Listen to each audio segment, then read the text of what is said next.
Are you live? I guess we're live. Hey guys. Hi guys.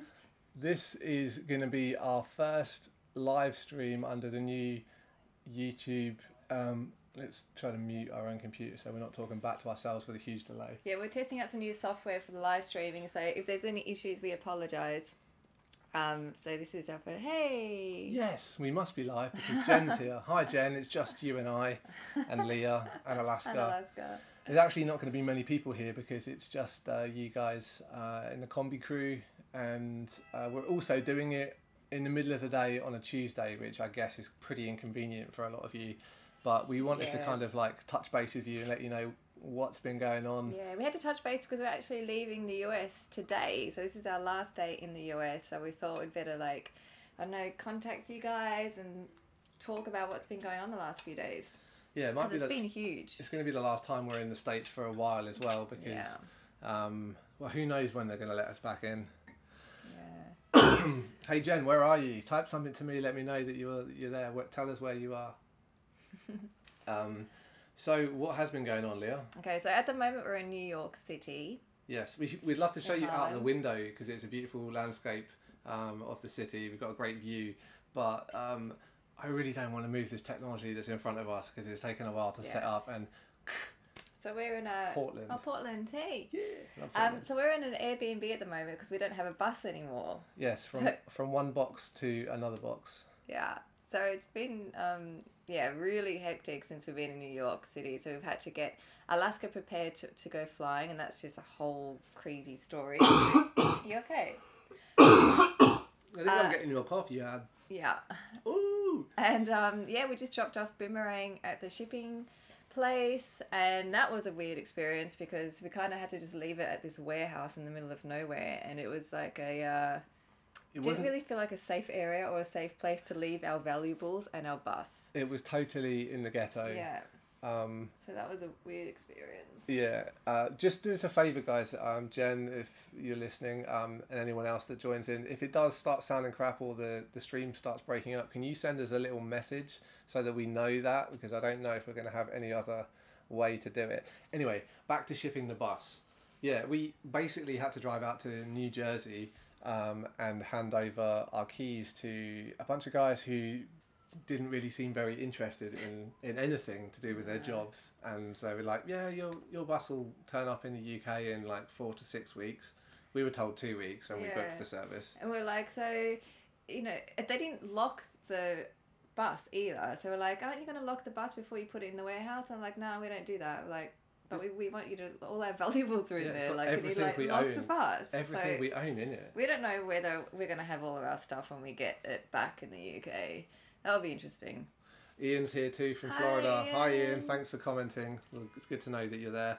Somewhere on here we should be able to see how many people are actually watching. I'm sure it's just a few. But Ian, sorry we didn't get to come down and see you in Florida. We really wanted to, honestly. We were so close too. Yeah, we were actually driving down there. On our way there, Leah got really sick. I'm blaming her.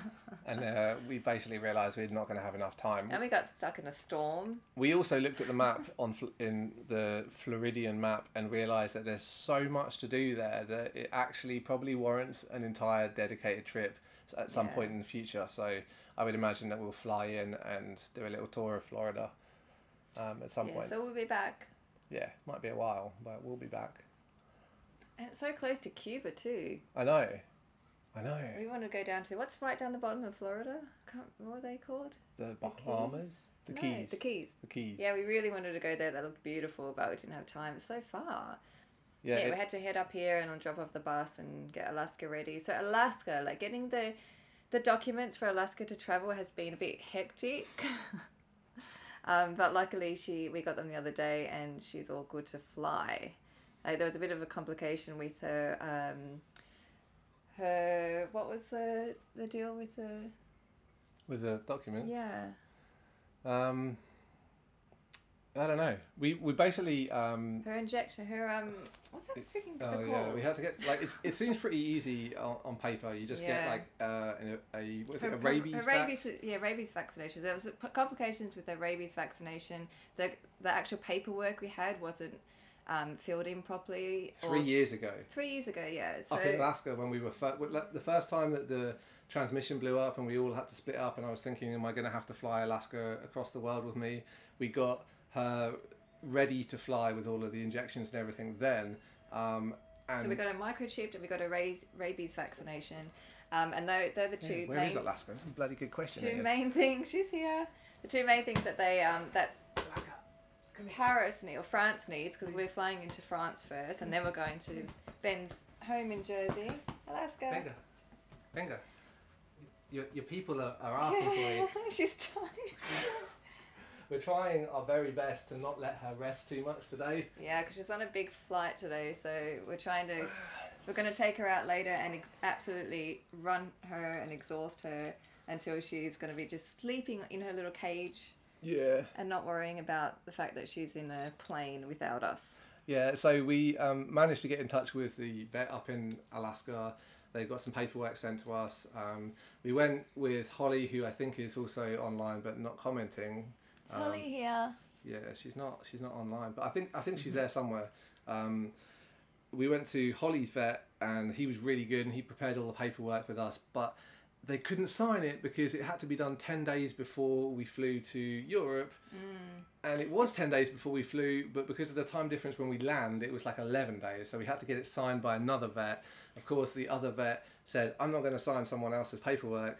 So we ended up having to pay $200 to get them to do it again, which was a bit of a pain in the butt. Yeah. You know, if you're planning to fly with a dog, it's really complicated, and make sure you have everything sorted.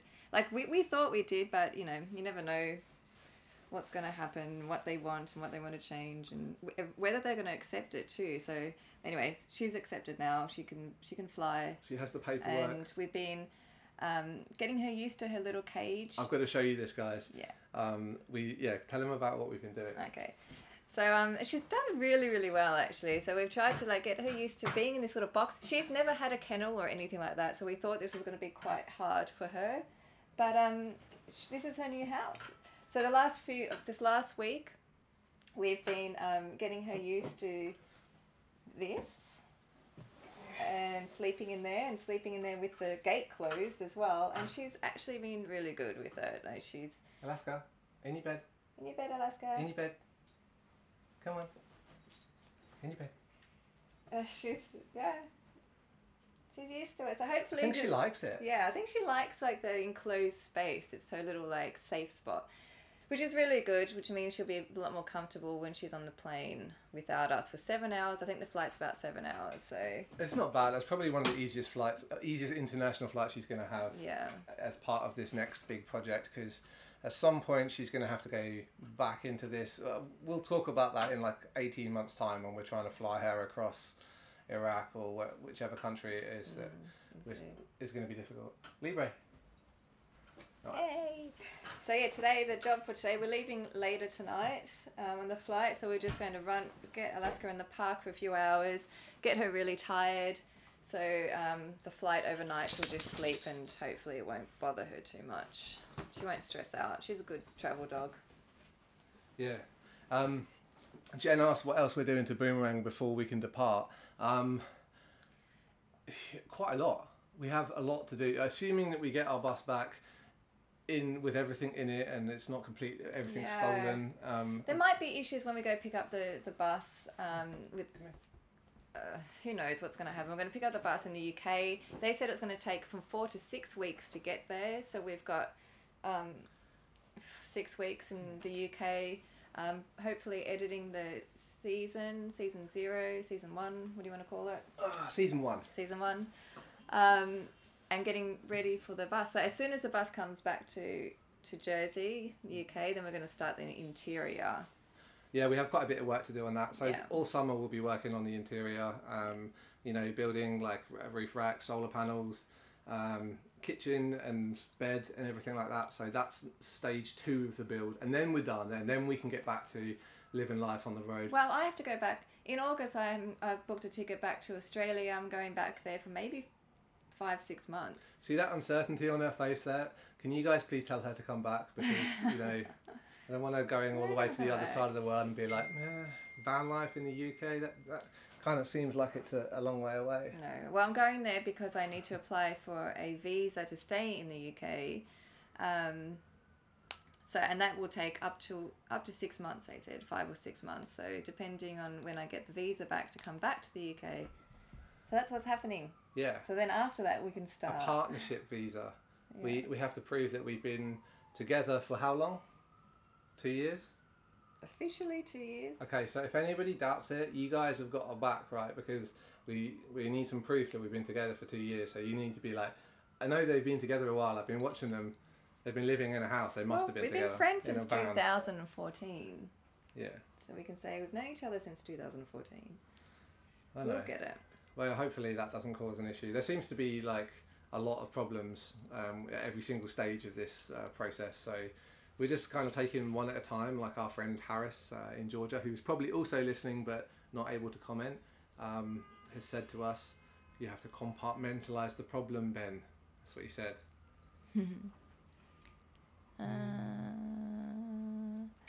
What is the major changes from Capita that you were upgrading? Oh yeah, to the kitchen? So many. A sink. Yeah, so many changes. A sink and running water. There was like a couple of conditions.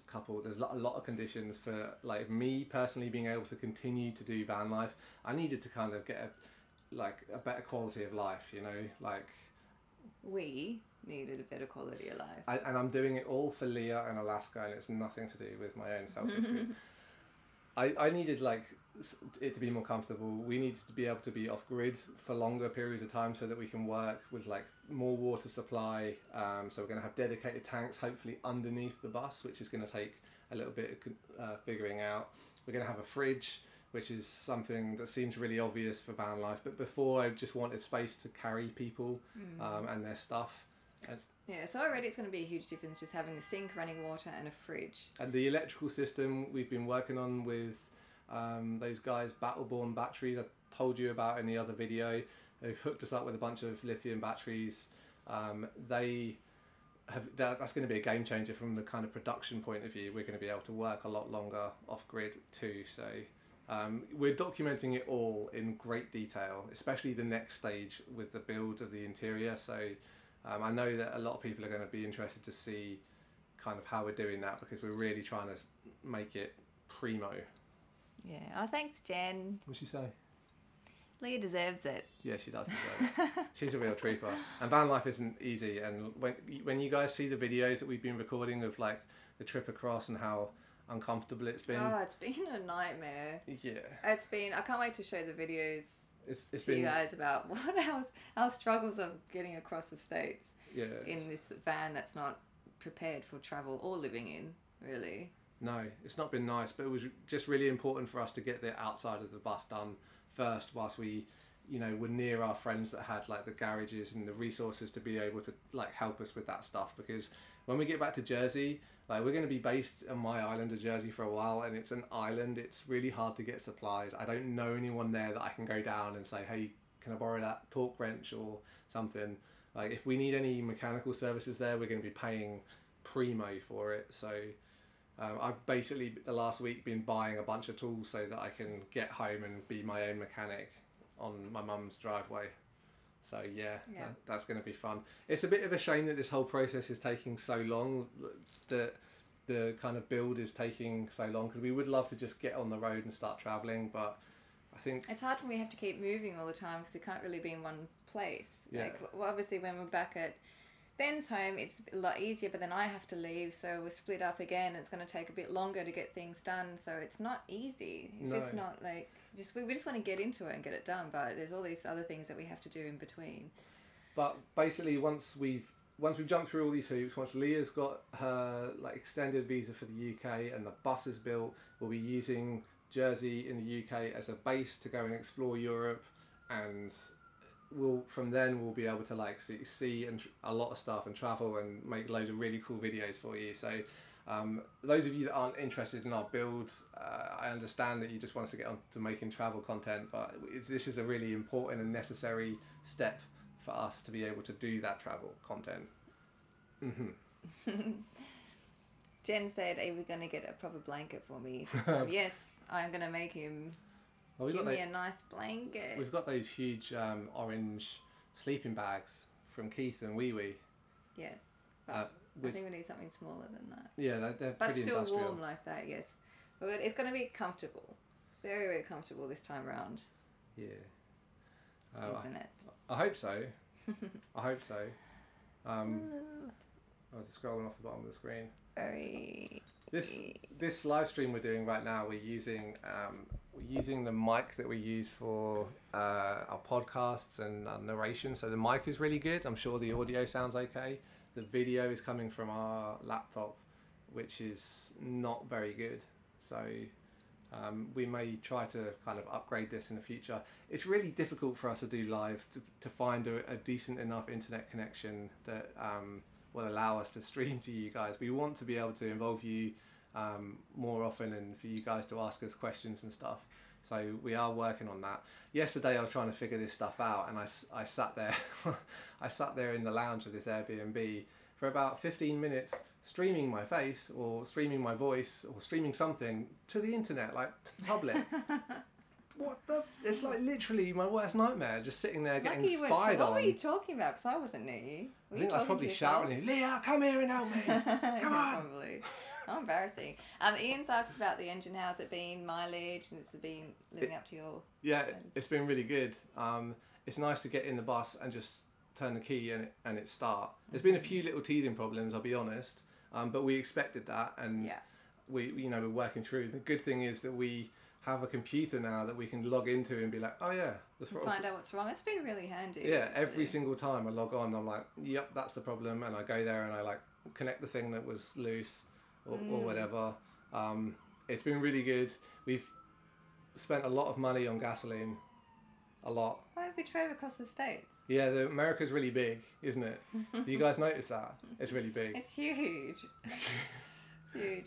But yeah, the engine's been great, and it's been really good to be in contact with Pat, the engine builder, from time to time. He's always checking in on us, and if we've got a problem, we'll can speak with him, and he's been really good. Yeah, we are so lucky to be working with those guys on this engine. I mean, we reached out to a few people and said, hey, we're going to drive around the world. We really need to start with the best possible engine. You up for the challenge? And a lot of people were like, no, that's a big ask. We're not going to do that. And these guys are like, yep, we want to do that. And if anything goes wrong, we'll send you some parts and stuff.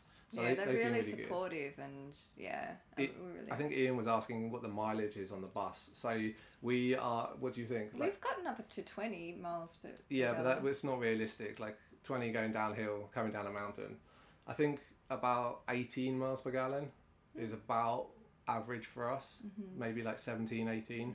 And I think Pat wants to fix that too, so he can get online and fiddle with the. Yeah. We're running really rich at the moment, just to make sure that the engine's not running hot and we don't blow it up whilst we're running it in. So we'll be kind of tuning that as we go. Getting the mixture right, and it's still a lot of tuning to do. Yeah. But so far it's really good.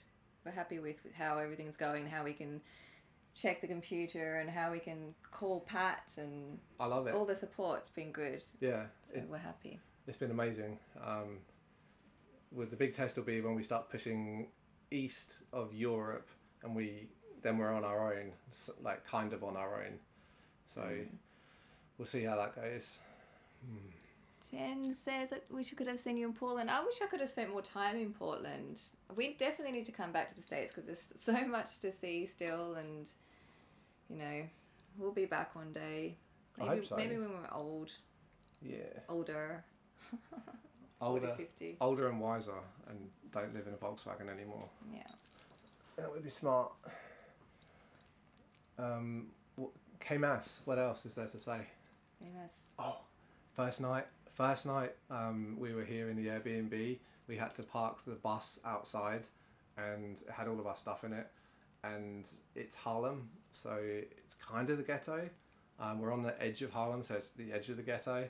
It seems super scary. So I slept in the bus whilst Leah slept up here in this bed. Looking after the dog. Yeah, she was looking after the dog. I was looking after the bus with my machete and bear spray.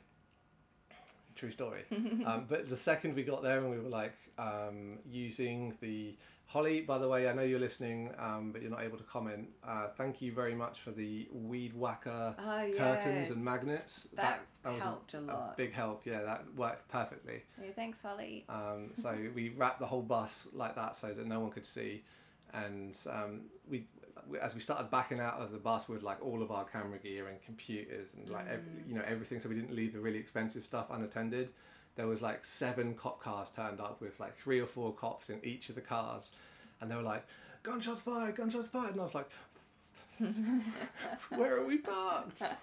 Like not really knowing the area, and then they kind of disappeared just as quick as they arrived. So yeah, New York's an interesting place. I wish I'd caught that on camera. Yeah, I didn't catch it on camera. Sometimes you just can't get your camera out, you know. Like you're just standing there and you don't really want to look like you're holding, you know, a couple of grand's worth of camera equipment. Ian says 18 is very good. Yeah, we're happy with that, with the mileage. Is it? Is 18 miles per gallon pretty good? I thought Capito was 20 though. His 2 litre gets 15 to 17. Yeah, Capito was really good. Capito was like 20. Yeah. Somehow, I don't know how he... Well, Capito wasn't a high top one. It wasn't as heavy. Like right now we're running really heavy because we have like extra tools and stuff that we won't be carrying. That's not our expedition weight. So we've got a lot of weight in there at the moment. Yeah, it's riding low. It's full of stuff. Yeah, so heavy stuff too. Yeah, I'm happy. I guess I'm happy with 18. Like when I get to Europe, the price of gas is at least 3 times the cost of the gas here in America. So, and there's a lot of toll roads. So road tripping is going to become really expensive. Leah keeps reminding me that the distances are shorter. So yeah. I guess it swings and roundabouts, but. Have we been recognised in New York? We actually have. Alaska got recognised. We didn't get recognised. There was an altercation with Alaska and another dog on the street. And just as I was walking, pulling Alaska away, grumbling with and the guy's like, "Is that Alaska?" What are the chances? Like the one dog Alaska chooses to pick a fight with, the owner knows who we are. Oh, cheeky. It's kind of funny, isn't it? Yeah. It's weird getting recognised. It's really weird. It hasn't happened a lot here in New York though. Not in New York, but other places we have. Surprisingly, without Capito, usually we get recognised because of Capito because he's quite recognisable. But being in our new bus, we're still getting recognised. Yeah. Even without the bus, even without Alaska. On the street. Yeah. Yeah, just walking on the street. It's because we wear the same clothes all the time, I'm sure, and it's like... You think? We look the same all the time. I don't think that's going to happen outside of the States. I think about 45% of our audience is from America, which actually... It is. Is it? Oh. Yeah, it is. But there's certain cities, like the biggest city that follows us on Instagram is London, which is random, but like in terms of YouTube, 45% of our audience is from America. And there's more 45 plus people than there is younger people. Like a lot of people that watch YouTube are younger kids, but our audience is kind of 18 and up. Yeah. It's good. It's good. It's good.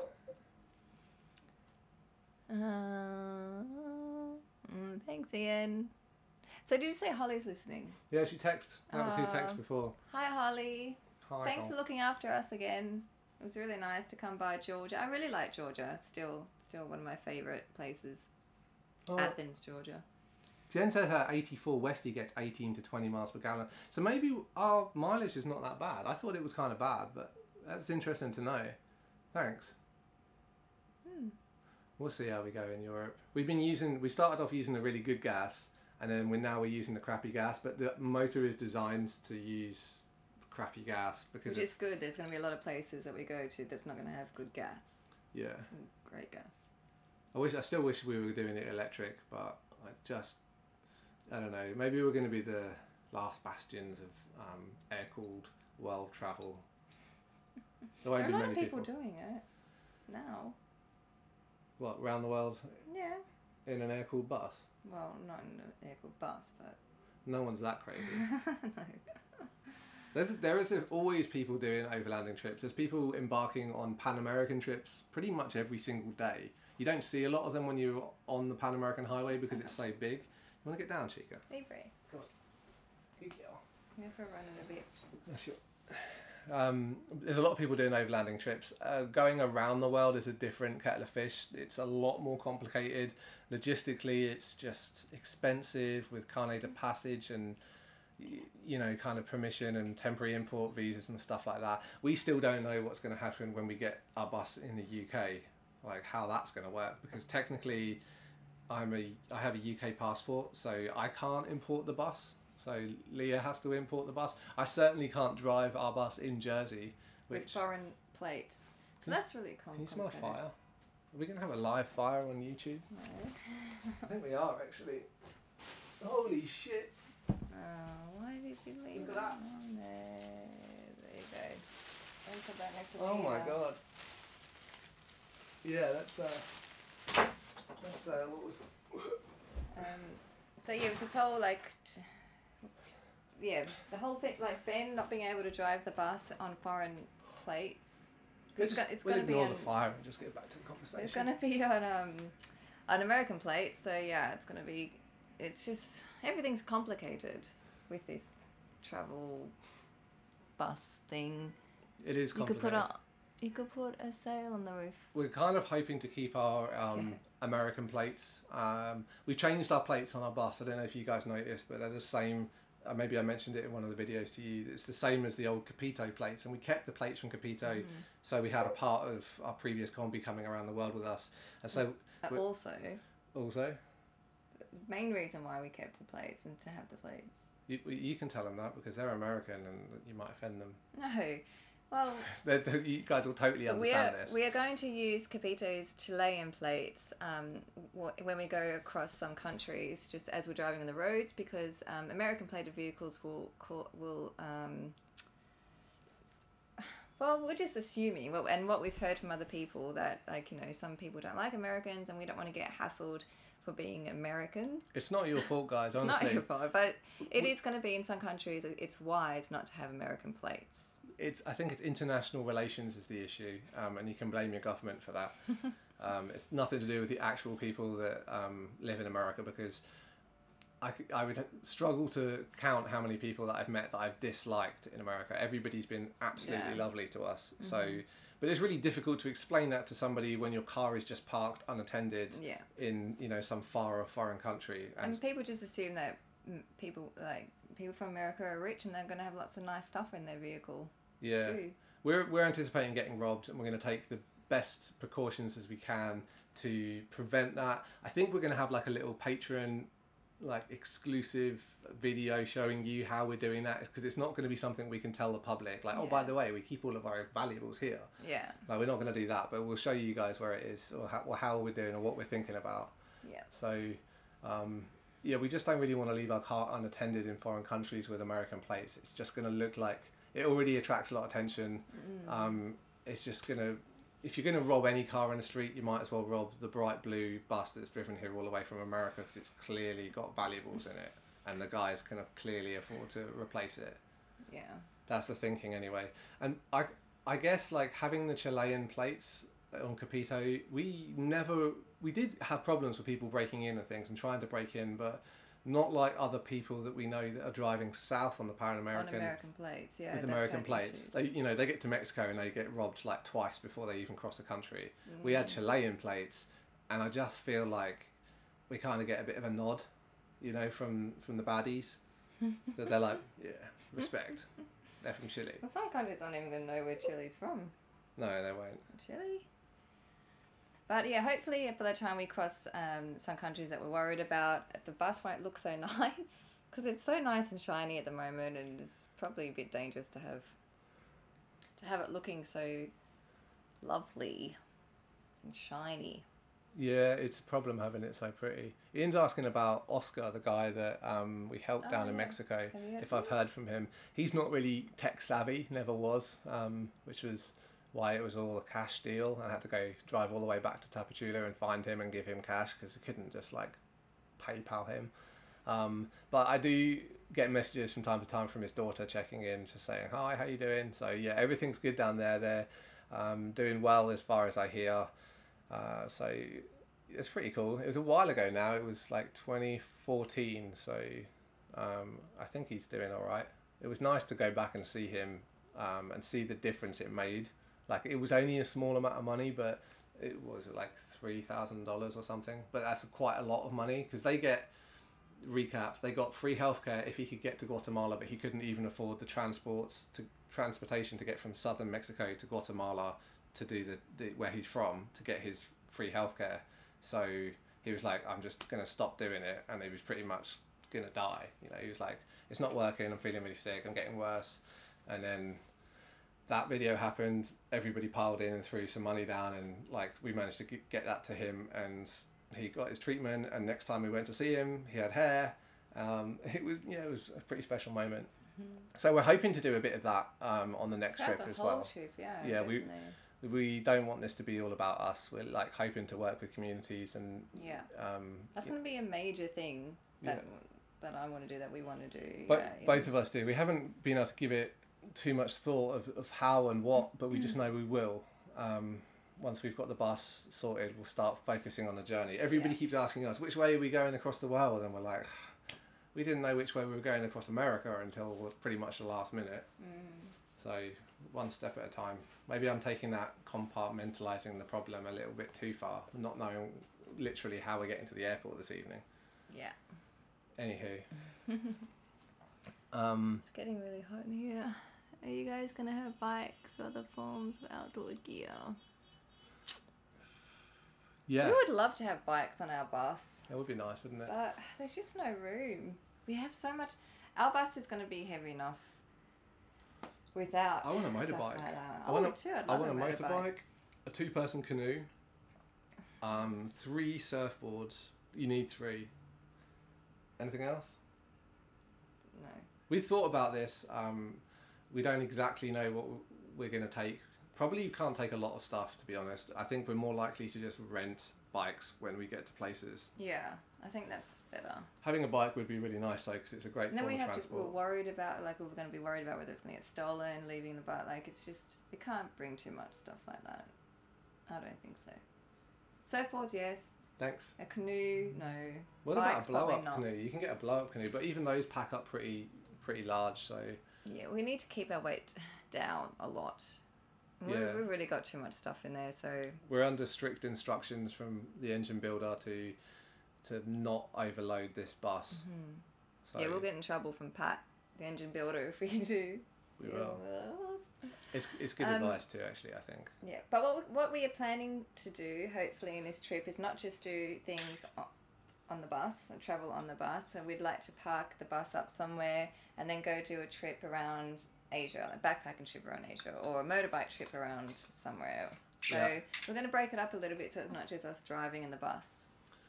Yeah, we'll see how that goes. I'm not exactly sure what modes of transport we'll have, but definitely, doing like a motorbike trip through Asia, that almost seems like a definite.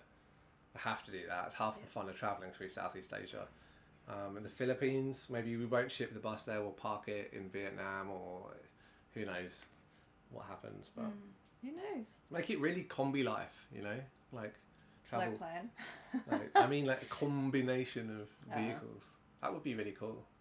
And we're kind of hoping that some people are going to be able to join us in convoy style on this trip too, because we're not going to be equipped to host people in the van, like sleep in the bed with us. We're not going to have a second bed up top. That will just be storage and equipment storage and stuff. So unfortunately, we won't be taking a bunch of people like we did with Astro Alaska, but we do still want there to be... Yeah, we do still want to meet up with locals in the countries and in the towns that we're going to be in, and get them to show us their town and village, and hang out with them for a day, but maybe not like them sleeping in the bus with us. It'd be really cool. I mean, I don't know if this is going to pan out, but it'd be really cool to be able to kind of meet a local in their country and they can't afford to travel, and us be able to kind of employ them to travel with us and like be our guide and our interpreter and take us to places that we might not otherwise find, and they get to see their country they might not be able to afford to travel, and then you know, we just like pay for their train to get back home after they've come across their region with us. You know, but we'll only be able to afford to do that in a country where it's relatively cheap to travel. We couldn't, you know, we can't even put ourselves up in hotels every night in America, so there's no way that we could do that here. But in India, where it costs like $5 or like $10 a night for accommodation, we could do something like that, maybe. Yeah, I'm hopefully excited. We'll see what happens. So this whole thing changes all the time. Like, we never know what we're going to be able to do, but we just know we want to do big things, have a big adventure, and share it with you guys. I think we should wrap it up because I don't want to take up too much of these guys' time. So, and we've got to pack and sort stuff out for the flight and check out of this Airbnb. It's 12:30 here. So, guys, thanks so much for joining us on our first-ish live stream. I'm glad it went well and it didn't cut out like last time. We're assuming it didn't cut out. We could just be talking to ourselves, but No, Jen and Ian are furiously typing there, so we appreciate that. And we know that you other guys are also there watching, but you don't have YouTube you don't have a YouTube account, so you're not subscribed to Kombi Life. There's a lot of people that have YouTube, like just watch YouTube but don't actually have an account and don't subscribe. That blows my mind. I need to. No, I know. We don't mind really. No, we don't. No. Well, thanks, guys. We'll hopefully have another chat when we're in Jersey. Yes. And let you know what's been going on. We'll update you at some point. I think we're going to do a little live, not a live video, but a little end of month video with, like we like to do with you guys, and we'll share that. So that'll probably be coming from my mum's house. So we'll see you then, all right? Thanks. Bye, guys.